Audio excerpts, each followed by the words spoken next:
आज हम प्राचीन भारत के इतिहास की गहराइयों में उतर रहे हैं। हमारे पास जो स्रोत हैं वो हमें भारत की दो शुरुआती बहुत ही अहम दुनियाओं के बारे में बताते हैं। एक तो सिंधु घाटी सभ्यता और फिर वैदिक युग। तो चलिए इन स्रोतों के जरिए समझते हैं कि इन प्राचीन कालखंडों की सबसे खास बातें क्या थीं और मतलब आज भी ये क्यों महत्वपूर्ण है। शुरुआत करते हैं सिंधु घाटी सभ्यता से। इसका समय लगभग 3300 ईसा पूर्व से 1300 ईसा पूर्व माना जाता है। ये आज के पाकिस्तान और उत्तर पश्चिमी भारत का इलाका है।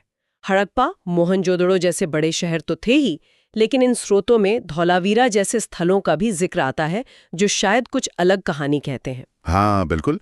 देखिए, मोहनजोदड़ो की नगर योजना तो वो तो कमाल की है ही। सीधी कतार में बने घर, वो ग्रिड पैटर्न वाली सड़कें और हाँ, वो मशहूर विशाल स्नानागार।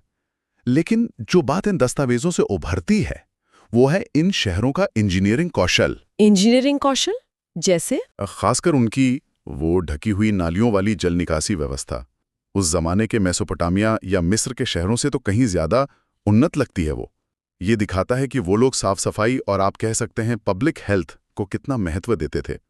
ये वाकई हैरान करने वाली बात है। पर क्या ये सारे शहर बिल्कुल एक जैसे थे? जैसे आपने धौलावीरा का जिक्र किया, क्या वहां कुछ अलग था, कुछ खास? हाँ, ये एक दिलचस्प नुक्ता है जो स्रोत उठाते हैं। देखिए, मोहनजोदड़ो में पक्की ईंटों का इस्तेमाल ज्यादा दिखता है। वहीं गुजरात के धोलावीरा में वहां पत्थर का उपयोग ज्यादा है और पानी सहेजने की एक बहुत ही अनोखी मल्टी लेयर प्रणाली मिलती है। अच्छा, पानी सहेजने की प्रणाली। हाँ, तो शायद ये दिखाता है कि मतलब स्थानीय जरूरत और जो संसाधन उपलब्ध थे उसके हिसाब से वास्तुकला में भी विविधता थी। ये कोई एक जैसी यूनिफॉर्म सभ्यता नहीं थी, इसमें क्षेत्रीय भिन्नताएं भी थीं। ये तो है। और इन शहरों का जुड़ाव सिर्फ आपस में ही नहीं था, है ना? मेसोपोटामिया तक इनके व्यापार के सबूत मिलते हैं।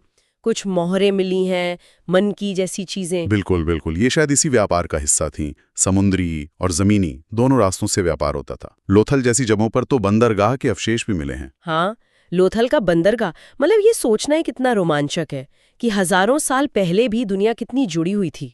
सही बात है। ये दिखाता है कि ये सिर्फ खेतीबाड़ी पर निर्भर समाज नहीं थे। व्यापार और शिल्प कौशल वो भी इनकी अर्थव्यवस्था का अहम हिस्सा था। लेकिन फिर इन शानदार शहरों का पतन हो गया। इसके कारणों पर तो खैर बहुत बहस चलती रहती है। लेकिन इसके बाद भारतीय उपमहाद्वीप के इतिहास ने एक नया मोड़ लिया। हम बात करें वैदिक युग की। समय लगभग 1500 ईसा पूर्व से 500 ईसा पूर्व के बीच। हाँ, और स्रोतों में इस दौरान मध्य एशिया से आर्यजन का